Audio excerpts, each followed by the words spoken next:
Hi there. Today is day 14 and we are going to learn a very interesting topic. The topic is future tense. Now, where do we use the future tense? Why do we use it? That's what we're going to learn in this lesson so you can better explain your future projects. Okay? Let's get started. Future tense in English is used to express our future plans and hopes. Something that you would like to do in the future is what you would use the future tense for. There are three ways of using the sentence to make future tense sentences. The first one will, the second one shall, and the third one going to. So will, shall, going to are the three words that you would use to make future tenses. The clue words. What are clue words? Clue words are words that give indications that it talks about the future. For example, tomorrow, next week, next month, next year, in 5 years, after 5 years, later, later on. All these are words that indicate that it's not happening right now. It didn't happen in the past, but it's going to happen in the future. Okay? Now, the first word will, we'll take a look at that. Affirmative sentences are sentences that have positive phrases. Okay? The formula is subject, will, verb given in the base form. Base form is nothing but the root verb or the original verb. Okay. And why are we giving formulas? So that you could better understand them quickly and you will be able to, remember them for a very long time. If you remember the formula, it's easy to construct phrases. Okay. So the first example is I will go to school tomorrow. When am I going to go? Not now, but I'm going to go tomorrow. Okay. The second phrase is she will clean the house next week. She's not cleaned the house. She's not going to do it now, but she's going to do it next week. The third one is they will watch TV this evening. Okay. So all these words are indicators. Tomorrow, next week, this evening, they are indicators that show that it's going to happen in the future. In the same word, using the same word will, let's take a look at negative sentences. The formula is subject plus the word will plus the word not and then verb given in the base form or the original state. So will, the contraction, okay, the short form is won't, okay, will not, I won't, okay. So they won't play soccer next week, meaning they will not play soccer next week. The word next week indicates that it's going to happen in the future. B, we won't meet our friends tonight. So the word tonight is indicating that it's going to be in the future. And then won't is a short form of will not. So we will not meet our friends tonight. It is okay to say we will not meet. It is also okay to say we won't meet. It's still the same. A contracted form you can always use. Okay. Americans mostly use a contracted form. So if you want to learn to speak in style, start learning the contracted forms. We will learn them in depth later on. The next one is I won't wash my car tomorrow. He's not going to do it tomorrow. He's probably intending to do it, next week or next month. God knows, but he's not planning to wash it right now. Okay. The next set of phrases are interrogative or question forms. Okay. But you will use the word will. Okay. So subject, will plus the subject plus verb given to you in the base form. So will Sam, Sam is the name of a guy. So will Sam bring the books to school? The word will here indicates that it's going to happen in the future. The next one is will they attend the meeting tomorrow? So will again, future tense. The third one is will he take a shower tonight?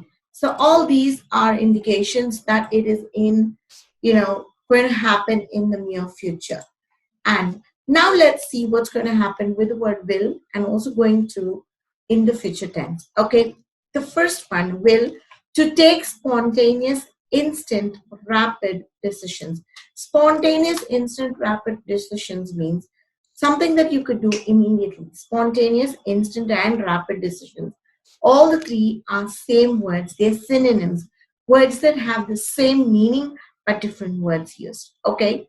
So if you know these words, you can enrich your vocabulary. All right. So start using them. So the first example is I'll take the call, which means I will take the call. It's like contracting it here as I will, you're contracting it and you're saying I'll. Okay, it's the future tense again. He'll pay for it, meaning he will pay for it. Okay, the third one is I'll clean it, meaning I will clean it. So all these three are sentences employing future tense in it. Okay, the next one, if you want to help someone, you can say, I will help you. Or you can say, I will carry it for you. Or you can also say, I will help you to finish your homework. So all these three sentences again will indicate that you intend to do something in the future. If you want to threaten somebody, okay, you can say, I will tell your daddy about it. So I will slap your face. Or if you want to say, you can also say, if you want to punish them, you can say, I will punish you. Now, not necessarily it has to be I. It can be you, he, they, any subject and any number of words. As long as you have will and a verb that, has a base form, you will be good to go to use the future tense. To promise someone, I won't tell anybody about this. It means you're giving them a promise. Okay, I'll transfer the cash into your account, meaning which they will do it in the future. I'll buy you a cell phone, meaning which I will buy. So that's what is given here. To refuse will can also be used. I won't listen to you. It's a contracted form meaning she won't listen to you. It's a contracted form meaning she will not listen to you. Okay? Either ways is good. We won't attend the program, meaning we will not. They won't accept it, meaning they will not. So again, these three sentences are to use to refuse something that you want to do in the near future. Now, the second word is going to. This particular word will also indicate the future. We're going to look at affirmative sentences. So the affirmative sentences are going to be subject plus the verb conjugated. It's going to be am, is, or are, one of these three, okay? And then it's going to be going to, and then the verb going to plus the verb given in the base form. So here, I am going to meet my friend. So take a look at this. I am. I am, they've contracted it. Okay, I am, they've contracted and put it as I'm. Okay, I'm. Very good. I'm going to meet my friend. B, the boys are going to sing songs. Who are going to entertain us? The boys are going to sing songs for us. Third one, the bird is going to fly out of his nest. Okay, so here, if you see, I am, the boys are, the bird is going. So these indicate that the subject then are going to plus the verb given to you in the infinitive form. Let's take a look at negative phrases and how you could apply that. The formula is again the same, subject, I, am, is, or are, and then you need to use the word not, plus you need to add the word going to, and then the verb, you give it in the base form. So, I'm not going to make dinner tonight, which means I will not, okay? They are not going to buy the house, which means they are not. Third one, he is not going to write his homework, meaning he is not.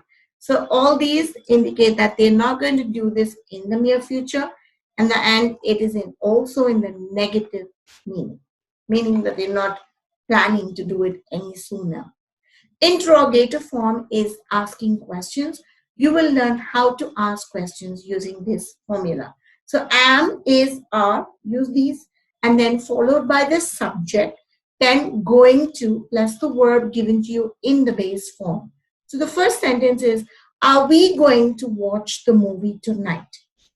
Okay, so here you will see they've employed the word are, and then the subject is given, going to is given, watch is given to you in the base form, and then whatever you want to tag along with. The next sentence is, am I going to feel bad about my decision? Okay, so you're going to ask and see here whether you are really going to feel bad. So here is am, and then the subject I am going to, Feel is the actual verb used in the base form, and then bad about the decision. He's asking someone else whether he's made the right decision. So he's asking, am I going to feel bad for the decision that I've taken? C, is he going to participate in the race tomorrow? So is he is the subject here, going to given to you, and then participate is given to you in the base form.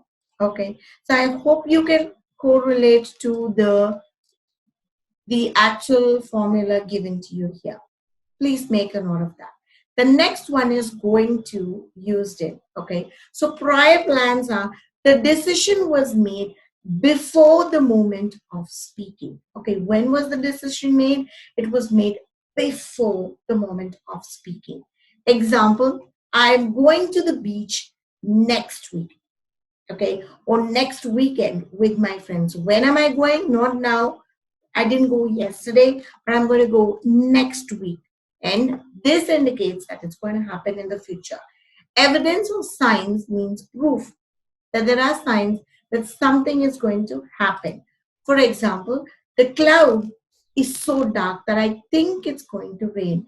I think it's going to, this word indicates that it's going to happen in the future. I'm feeling dizzy. I think I'm going to faint. Okay, here it also shows that it's going to happen in the future. Now, the third last word is the word shall that can be used to talk about the future tense. So, shall is used with only two subjects. One is I and the other one is we. The other words will and going to can be used for any subject, whereas shall can only be for I or we. Okay, so that makes it a little easy, isn't it? So, to make suggestions or to offer to do something for someone, it is used to form a question mostly. So, take a look at the formula shall plus the verb plus the base form of the verb. So, shall we meet tomorrow? Shall, the subject, and then the base verb meet. The next phrase is shall I call you in the evening? Future tense again, tomorrow in the evening, indicating it's going to happen in the near future. So, with this, we have come to the end of the lesson. And the task for today, day 14, is what would you like to be 5 years from now?